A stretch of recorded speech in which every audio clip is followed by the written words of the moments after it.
अगर आप ये वीडियो देख रहे हो तब आपने ऑलरेडी सिलेक्शन कर लिया ऑनलाइन एग्ज़ाम का, तो भी आपका सिलेक्शन बेस्ट ही है। बट आपको क्या करना है, आपकी जो प्रिपरेशन की जो स्ट्रैटेजी है वो चेंज। एग्ज़ाम में ओनली एमसीक्यू आएंगे, आपको कोई बड़े लॉन्ग क्वेश्चन आने वाले नहीं है। ओनली एमसीक्यू आप एग्जाम देंगे। उनको मैं एक बात बता दूं कि जब भी एमसीक्यू आए आपके सामने तो इसमें 4 ऑप्शन दिए जाएंगे ABCD, तो आप कोई भी पहले टिक करके रखना, जो भी आपको लगे वो, उसके बाद आप कैलकुलेट करना, उसके बाद आप सोचना, क्योंकि अगर 1 मिनट चली गई और आपने कोई भी टिक मार्क नहीं दिया। स्पिरिट ऑफ कॉमर्स में आप सभी का हार्दिक स्वागत है। आज के इस वीडियो में हम जानेंगे ऑनलाइन और ऑफलाइन एग्जाम की कंपैरिजन को डिटेल में, मतलब ऑनलाइन और ऑफलाइन एग्जाम को हम करीब से जानेंगे। उसके बाद आप खुद डिसीजन ले लेना कि आपको कौन सी एग्जाम देनी है, ऑनलाइन या ऑफलाइन। बट अगर आप ये वीडियो देख रहे हो तब आपने ऑलरेडी सिलेक्शन कर लिया ऑनलाइन एग्ज़ाम का, तो भी आपका सिलेक्शन बेस्ट ही है। बट आपको क्या करना है, आपकी जो प्रिपरेशन की जो स्ट्रैटेजी है वो चेंज करनी है। ऑफलाइन एग्ज़ाम के लिए अब तक आपने जो मेथड से जो प्रिपरेशन की है वो आपको चेंज कर देनी है, क्योंकि ऑनलाइन एग्ज़ाम की पेपर पैटर्न अलग है। सो आपकी प्रिपरेशन स्ट्रैटेजी बदल जाएगी, जो मैं आपको ये वीडियो में बता रहा हूँ। तो अगर आपने सिलेक्शन कर लिया फिर भी आप ये वीडियो एंड तक देखना, जिससे आपको पता चल जाएगा कि आपको कैसे प्रिपरेशन करनी है। तो अब हम स्टार्ट कर रहे हैं ऑनलाइन और ऑफलाइन एग्ज़ाम की कंपैरिजन। और ये जो कंपैरिजन है वो मैं गुजरात यूनिवर्सिटी की जो प्रेजेंट पेपर पैटर्न है, जो ऑनलाइन के लिए अवेलेबल है, जो ऑफलाइन के लिए है, उसके ऊपर से मैं आपको बता रहा हूँ। सो ये comparison only for Gujarat university के स्टूडेंट के लिए है। तो अब हम स्टार्ट करते हैं कि गुजरात यूनिवर्सिटी में सबसे पहले जो हम कंपैरिजन कर रहे हैं उसमें ऑनलाइन और ऑफलाइन का जो कंपैरिजन है वो पहला कंपैरिजन है सिलेबस। तो अभी जो गुजरात यूनिवर्सिटी ने ऑनलाइन के लिए पेपर पैटर्न बनाई, उसके ऊपर से हम देखने जाए तो आपको पूरा सिलेबस रेडी करना है। ऑनलाइन एग्जाम के लिए आपके पास 4 यूनिट है, चारों यूनिट रेडी करने पड़ेंगे। और जो ऑफलाइन के लिए जो जनरल ऑप्शन की पेपर पैटर्न है आपकी, उस हिसाब से देखने जाए तो आपको लिमिटेड सिलेबस रेडी करने हैं। आपको पता है कि सेक्शन ए में 4 में से 2 क्वेश्चन ही अटेंड करने हैं। सो आप 4 में से 2 ही यूनिट रेडी करो तो प्रॉब्लम आपको नहीं होगी ऑफलाइन एग्जाम में। तो ये फर्स्ट कंपेरिजन थी सिलेबस। सेकेंड कंपेरिजन जो है हमारी वो है टाइमिंग। ऑनलाइन एग्ज़ाम का जो आपका टाइमिंग है वो 50 मिनट्स का है, 50 मिनट, और ऑफलाइन एग्ज़ाम का आपका टाइमिंग है 2 आवर। उसके बाद क्वेश्चन टाइप, ऑनलाइन एग्ज़ाम में कैसे क्वेश्चन आएंगे, तो ऑनलाइन एग्ज़ाम में ओनली एमसीक्यू आएंगे। आपको कोई बड़े लॉन्ग क्वेश्चन आने वाले नहीं है। ओनली एमसीक्यू आपको अटेंड करने हैं और उसमें भी आपको टिक करना है, लिखना कुछ नहीं है, खाली टिक करना है ऑनलाइन। जबकि ऑफलाइन एग्जाम में आपको पता ही है लॉन्ग क्वेश्चन आएंगे, शॉर्ट क्वेश्चन और एमसीक्यू सब आएंगे ऑफलाइन एग्जाम में। उसके बाद की कंपैरिजन, जो मेन कंपैरिजन है वो हमारी वो है पर क्वेश्चन टाइमिंग। ऑनलाइन एग्जाम में आपको पर क्वेश्चन का जो टाइमिंग है, पर एमसीक्यू का टाइमिंग है वो 1 मिनट है, मतलब 60 सेकेंड। आप एक एमसीक्यू अटेंड करने के लिए मैक्सिमम 60 सेकेंड ले सकते हो, उससे ज़्यादा नहीं। मतलब अगर 60 सेकेंड के अंदर आपने वो एमसीक्यू अटेंड नहीं भी किया तो भी नेक्स्ट एमसीक्यू आ जाएगा। और उसके बाद एक बार जो एमसीक्यू चला गया ना, उसके बाद वो एमसीक्यू आप अटेंड नहीं कर पाओगे ऑनलाइन एग्ज़ाम में। बट ऑफलाइन एग्ज़ाम में आप कभी भी 2 आवर्स के बिटवीन आप कभी भी कोई भी एमसीक्यू अटेंड कर सकते हो या कोई भी क्वेश्चन अटेंड कर सकते हो विदिन 2 आवर्स। तो ये बड़ी लिमिटेशन है।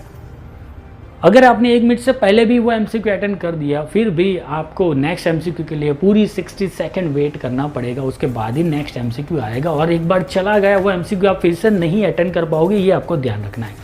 तो ये भी कंपैरिजन थी पर क्वेश्चन टाइमिंग। उसके बाद सिलेबस हो गया। अब उसके बाद हम देखें ऑनलाइन एग्ज़ाम आप किससे दे सकते हो। तो आप मोबाइल से दे सकते हो, टैबलेट से दे सकते हो, लैपटॉप से दे सकते हो या कंप्यूटर से दे सकते हो। जब कंप्यूटर और लैपटॉप से दो तो आपके पास वेबकैम होना चाहिए, और अगर आप मोबाइल और टैबलेट से दे रहे हो तो आपका जो फ्रंट कैमरा, फेस कैमरा है वो आपका रेडी, मतलब वर्किंग कंडीशन में होना चाहिए। और गुजरात यूनिवर्सिटी ने पास्ट के सर्कुलर में ऐसा भी बताया कि आप एंड्रॉयड प्लेटफॉर्म वाले मोबाइल से या टैबलेट से दो तो बेटर है। iOS मतलब एप्पल से दे सकते हो पर उसमें कुछ प्रॉब्लम आती है। सो गुजरात यूनिवर्सिटी आपको प्रीफर करती है कि आप एंड्रॉयड वाले मोबाइल या टैबलेट से ही एग्ज़ाम दो तो बेस्ट है। जबकि ऑफलाइन एग्ज़ाम में आपको तो जो डिवाइस लेना है आप खुद ही वो डिवाइस हो, तो वो वर्किंग कंडीशन में होना चाहिए आपका खुद डिवाइस। उसके बाद बारी आई ऑनलाइन एग्ज़ाम में नेटवर्क इश्यू। तो ये कोई स्टूडेंट को प्रॉब्लम होती है। स्टार्टिंग में गुजरात यूनिवर्सिटी की एक या 2 एग्जाम में यूनिवर्सिटी की ओर से साइड हैंग होने का प्रॉब्लम हुआ था, बट बाद में सॉर्ट आउट हो गया था। उसके बाद कोई इतने बड़े इश्यूज़ नहीं आए थे। बट अगर आपके मोबाइल में कोई प्रॉब्लम है या आपके वहाँ नेटवर्क का इश्यू है, तो ये वो इश्यू हो सकता है जो आपको खुद सॉल्व करना है, जबकि ऑफलाइन एग्ज़ाम में ऐसा कोई इश्यूज़ नहीं आता। जो नेटवर्क है वो आपका खुद का नेटवर्क होगा ऑफलाइन एग्ज़ाम में। बट अगर मैं ऑनलाइन एग्ज़ाम की बात करूँ तो अगर चालू एग्ज़ाम में आपका फ़ोन में कोई प्रॉब्लम हो जाए तो आप दूसरे डिवाइस से लॉगिन करके एग्ज़ाम दे सकते हो, बट आप एक टाइम पे एक ही लॉगिन कर सकते हो। उसका मतलब आप 3 मोबाइल है, तीनों में से एक ही पेपर लॉगिन करोगे तो नहीं चलेगा, एक में लॉग आउट होगे तो ही सेकंड में लॉगिन हो सकते हो। सो क्लियर, आप माइंड क्लियर कर देना कि एक टाइम एक ही मोबाइल से लॉगिन हो सकता है, या एक ही टैबलेट से, या कोई भी मोबाइल से, टैबलेट से, कंप्यूटर से करो, पर एक टाइम में एक ही लॉगिन हो सकता है। तो ये नेटवर्क इशू का जो था वो भी मैंने आपको बता दिया कि ऑनलाइन एग्ज़ाम में हो सकता है, होता ही ऐसा मैं नहीं बोल रहा हूँ, बट हो सकता है अगर आपके मोबाइल में या आपके नेटवर्क में कोई इश्यूज़ हो तो। बट डिपेंड आपकी सिचुएशन क्या है उसके ऊपर। इसमें मैं कुछ ऐसा नहीं बता सकता कि आप ऑफलाइन ही दो या ऑनलाइन दो, बट मैंने आपको एक कंपैरिजन बताई और जिससे आप खुद डिसाइड कर लेना कि आपको कौन सी एग्ज़ाम देनी चाहिए।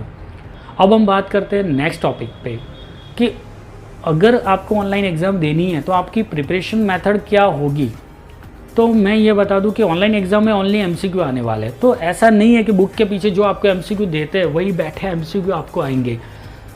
लास्ट टाइम कोई भी एग्ज़ाम में ऐसे सेम टू सेम एमसीक्यू नहीं आए थे, कुछ एमसीक्यू तो नए प्रिपेयर किए हुए थे, मतलब नए बनाए हुए थे एमसीक्यू। सो आपको जो प्रिपरेशन करनी है वो जो बुक में एमसीक्यू दी है वो तो पूरे कर ही लेने हैं, यूनिवर्सिटी में देते हैं वो भी कर लेने पास के पेपर में, और उसके बाद बुक में जो भी थियरी दी है आपको वो रेडी करनी है। और पूरे सिलेबस की आप कोई भी चैप्टर को ड्रॉप नहीं कर सकते अगर आपको पूरे मार्क्स लाने हैं तो। और अगर मैं बता दूं कि प्रैक्टिकल सब्जेक्ट में क्या होगा, जो आपका क्वेश्चन है सर प्रैक्टिकल सब्जेक्ट में हमें प्रैक्टिकल सम आएंगे एमसीक्यू में, तो पास्ट में यूनिवर्सिटी ने पूछे थे और अप्रोक्सली 20% मतलब 50 में से 10 एमसीक्यू एवरेज प्रैक्टिकल सब्जेक्ट में कैलकुलेशन वाले थे, जहाँ पे आपको कैलकुलेशन करनी होगी। तो आप खुद सोचो 1 मिनट के अंदर आपको वो एमसीक्यू पढ़ना है और उसकी कैलकुलेशन करनी है और उसका आंसर वहाँ पे सबमिट करना है। तो आपकी स्ट्रैटेजी क्या होनी चाहिए कि आपकी बुक में जितने भी प्रैक्टिकल एमसीक्यूज दिए हैं वो आपको सॉल्व करने और आपको लिमिट टाइमिंग से सॉल्व करने हैं। आप जब प्रैक्टिस करो तो आपको 1 मिनट के अंदर वो सॉल्व करके रखने हैं, इतनी आपको स्पीड इंक्रीज करनी पड़ेगी एमसीक्यू के लिए।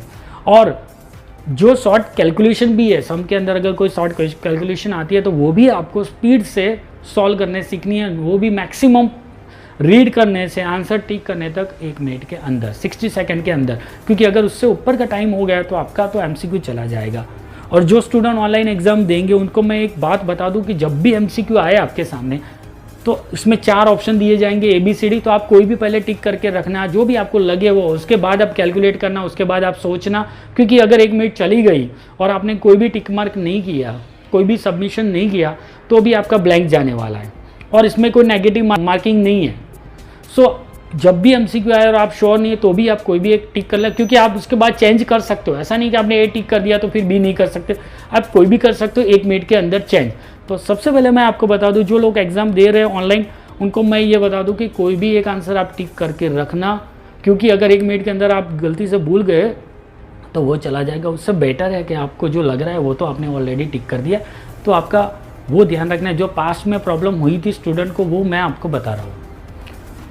तो ये थी कुछ बेसिक कंपैरिजन ऑनलाइन और ऑफलाइन एग्ज़ाम के बीच में, और अब आप खुद डिसाइड कर लेना। पर एक और जो मेरा पॉइंट ऑफ व्यू है वो मैं बता दूं कि थियरी के सब्जेक्ट में अगर देखा जाए तो ऑनलाइन एग्ज़ाम में कुछ ज़्यादा मार्क्स आए हुए हैं।